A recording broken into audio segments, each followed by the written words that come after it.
Why can't governments print an unlimited sum of money to solve problems such as poverty, budget deficits, and also to save a crumbling economy? This question floats around the internet quite often in the form of memes, tweets, so on and so forth. The answer to this question is quite simple. Actually, it lies in one word: hyperinflation. But what is hyperinflation, and how does it actually prevent governments from printing an unlimited sum of money and solving such problems? Let's learn, let's get into the thick of it. First things first, a government does not ratify or sanction the amount of money to be printed in most nations. A central bank does. A central bank and a government are two different entities. This is so because it's easier to avoid political interference and corruption from tiptoeing into the affairs of banks, but you could say it's fairly normative. For some brief time, let's understand what is inflation and hyperinflation before we dive into the topic, because these are very important concepts to understand. Now, inflation is the rate of rise in prices over a given period of time. Now, this is the most accessible and easy to understand definition of inflation. There are three types of inflation: demand pull inflation, cost push inflation, and built-in inflation.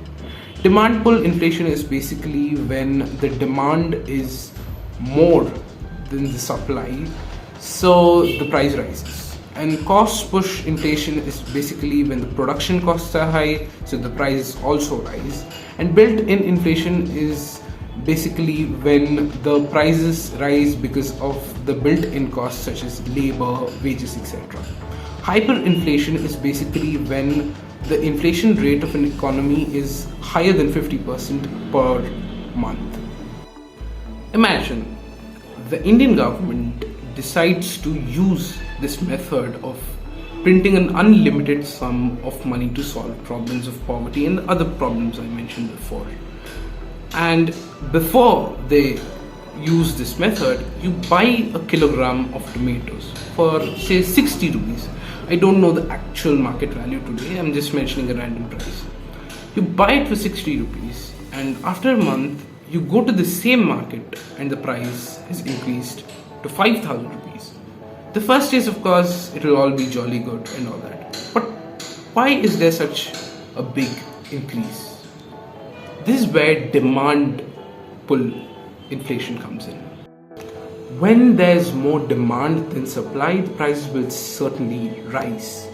And even for basic necessities, you need loads and loads of money. Until how long will you print this big amount of money? When such a method is used for a longer period of time, there will certainly be hyperinflation. The very purpose of the currency system is to indicate the value of a product in numerical figures. Why did we evolve from the barter system where we used to exchange a banana and say an apple? We never exchanged a road roller for a banana, even though there were no road rollers back then, but just a simple example. Of course, the numerical figure will remain same, but money will have no value. Imagine if a 500 rupee note buys you only a toffee, a little toffee, then what's the worth of a 500 rupee note? The value is lost. What about our savings? What about the country's legal tender? What about the foreign exchange reserve? What about the other things? Like, our currency will be incredibly weak. Imagine if 50 crores of Indian rupees is equal to $1. That will be haunting. Does that mean no countries have applied this method to solve their problems at all? No, some countries of course have. A more recent example of this is Zimbabwe, who started printing notes to solve their problems. And in 1997, the inflation rate was about 20%. In just 9 years, it shot up to 1,281%.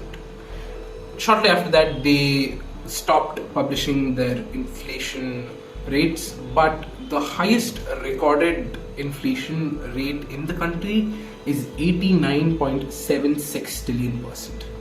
That's an almost unimaginable figure. In fact, in 2007, they deemed inflation illegal. I see a lot of quizzical faces there. I'll try and explain. That meant if anybody raised the prices of goods and services, they would be arrested. And so they did. Many corporate executives were arrested in 2007, which resulted in a price freeze. They had their own stage of demonetization in 2015, and instead they started using 9 different currencies instead of the Zimbabwe dollar.